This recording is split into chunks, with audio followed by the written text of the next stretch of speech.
In this video, I'm looking at sunsets. Join me. Roll titles.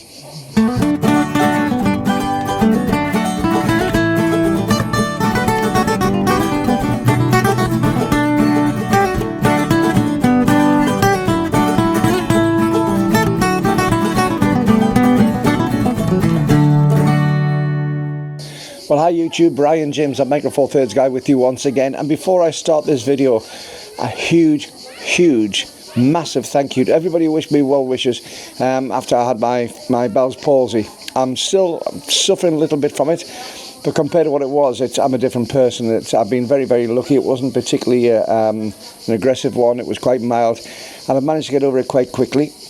I still dribble a little bit from the corner of my mouth, but don't worry about that. But yes, everybody who sent me well wishes, thank you so much. The problem I had is I kept on trying to use my camera, and because my eye was fairly well shut, I couldn't actually see out my right eye, which is the one that I normally look through the camera on. So it put me off photography. But I did manage to get out yesterday and take a few photographs. And I wanted to see the sunset. I went up to a beach on the west side of Cyprus, and I decided I was going to take some photographs out there. There's a shipwreck, the MV Demetrios II, that's out there. And I decided I was going to go along there, just at back of the King Everton Hotel, and take some sunsets, looking across up towards Coral Bay area, and see how I got on. And what I'm going to do, keep watching this, because I'll put the shots that I got towards the end. But how do you go about taking sunsets? You know, what does it have to do to take a sunset? It sounds straightforward, it sounds easy. Yet, it's quite difficult at times if you think about it. First of all, the camera, if you leave it on totally automatic, is going to try and compensate for that. It's seeing the light levels change, it's seeing your colour balance change as well, considerably. You're going into that real sort of low temperature, that sort of 3000 degrees Kelvin sort of area. It's that beautiful sort of golden hour. Now you want to preserve that. You don't want the camera to change it to white, because you actually want to preserve that. So first of all, what I'd say is, if you're going to be going out and doing any sort of sunsets, consider going away from auto white balance and put it into a white balance yourself. Now I usually tend to leave mine round about on the cloudy sort of setting. I tend to leave it about there. But if not, I'll set it sometimes to quite a high setting. So normally it would be thinking that it's too orange. I try to get a little bit on the too blue side, so that it really compensates the orange to try and get there. So I tend to do that, but normally what I'll tend to do is I'll just leave it on the cloud setting and let the camera sit on there, and that's usually round about right. So the cloudy setting is a good one to do one on. Now the other thing I wanted to do was to try and really push the colours and push the dark bits. I'm not actually, on most of my sunset, I like the idea that you've got a lot which is not visible properly. It's in the dark area, you know, you're underexposed in those areas. And I don't tend to push the shadows out. I tend to like the fact that you've got the silhouette becomes, the ground becomes a silhouette rather than being any detail. So I'll tend to underexpose somewhat. Now what that does is it brings out an awful lot of the colours, the extremes of the colours, but darkens a whole lot down. So there's a certain amount you have to do with playing around with the levels in post-production. But I really enjoy doing that. I really enjoy getting that out through, so that the sky becomes really orangey. Now, also remember, be very careful. You are shooting towards the sun, and even though the sun is going down, it can still cause you some nasty damage on your eyes. So be very careful what you're doing as you're shooting towards the sun. Personally, rather than looking through the viewfinder, I tend to use the main screen on the back, so you can see that you don't look up towards the sun. But even if you are through the viewfinder, because it is an image display on most mirrorless cameras, it's not so bad. If you're shooting them on an old DSLR type camera though, watch out, because that is direct light through from the sun to your eye, and it can cause permanent damage, so be very careful. So the shots that I've been taking at the back, I did a nice sunset, and I was shooting on my 100 to 300 Lumix lens, my sort of nice telephoto zoom. Maybe not the ideal lens, a little bit on the sort of soft, the long extension end. But to tell you the truth, the softness seemed to add to it, because I didn't want to have too much in the way of crisp edges on there.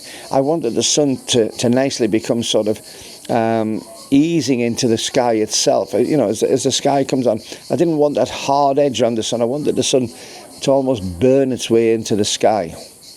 So a lot of the time what I was doing is I was shooting straight out towards it, underexposing slightly. I tended to bracket a few, so I'll do an under and on and an over until I get the effect that I want. Because you can, if you're doing that as well, especially if it's on a tripod, you can mess around in something like Photoshop and actually start combining photos. So if you wanted to get some foreground detail, but also the wonderful redness, which I didn't, but the wonderful redness of the sky, by having 2 or 3 identical shots, you can then mask certain parts off and bring out a, actually overlay a detailed base, but still have that wonderful redness in the sky. So you can play around with that. I didn't on these shots. These are literally out of the camera and just a few adjustments on the exposure and the contrast and things. But I tended to be shooting about ISO 200, around about the base ISO, because I had a lot of light. I was shooting straight in the sun, and I actually wanted to get even less light in. So by shooting with the ISO really, really low, between 200 and 400 was about the maximum I went to. And usually I was shooting between, usually fairly open, about 5.6 to f9, so around about that area. I actually wanted enough light coming in because I'd taken my ISO down. I still needed to be able to get enough light coming in. But what I tended to do is I'd shut down the aperture a little bit if I really wanted to get some redness into it. And most of the speeds were around about the 250 to 300th of a second. And again on that, I didn't want to have camera shake or anything. I wanted to be able to have a good steady picture without losing the sharpness on it. But as I say again, from my point of view, it was some of that nice gentleness which actually helped, but I still wanted to be able to see the waves distinctly. I wanted to be able to see the water on there. So generally that's what I did. And I've got a whole load of photographs at the end if you want to see them. Now, before I go any further, if you'd like to leave a comment on this, let me know what you do for doing sunsets. Do you enjoy doing sunsets? Do you not? And if you do enjoy it, what is it you enjoy about sunsets? Leave a comment below. I'll read as many comments as I possibly can. And while you're down there, if you'd like to subscribe and like this channel and tick the little box, that really does help get out YouTube's algorithm so more and more people can see this channel. You've got no idea. And of course, it doesn't cost you 1 penny. Just puts it on your subscription line when you look on YouTube. It doesn't have any other effect than that, so it's well worth doing for 0 cost to you. Now the other thing is as well, you'll notice there's a little QR code up here. That little QR code, if you want to if you want to buy me a coffee or buy me a beer, just scan that QR code. But there is a link below, buymeacoffee.com/Brian James. Or of course, if you'd like to be one of my Patreon patrons, I'd love to see you on that too. Again, the details are down below. Anyway, back to the photographs.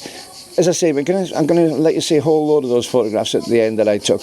Just watching the sun slowly going down on the sunset. And what I really like about this is the way that not only the sun goes down, but the way that the aura around the sun, the sky changes, and also the way that the colours appear in the water. As the sun goes down, the whole dynamic changes. It goes down very, very quickly, just a few moments between having the sun full in the sky and just that little last slither. So you've got to be ready, you've got to be quick for it happening, you've got to be set up and waiting for it. But it is well worth waiting for if you do. And as I say, when you see the change of effects of the dynamics of the light as it hits the sky around it and also hits the water and also creates the shadows on the land in front of it, you can get some wonderful shots like this. So let me know how you get on. As I say, I really would love to see and read your comments. Thanks again once again for all the people who give me a lot of support. I've had quite an upsetting time the last week or so. I did think I was having a stroke. Luckily, of course, I wasn't. But I was going to say it's an eye opener, but it actually closed my eye.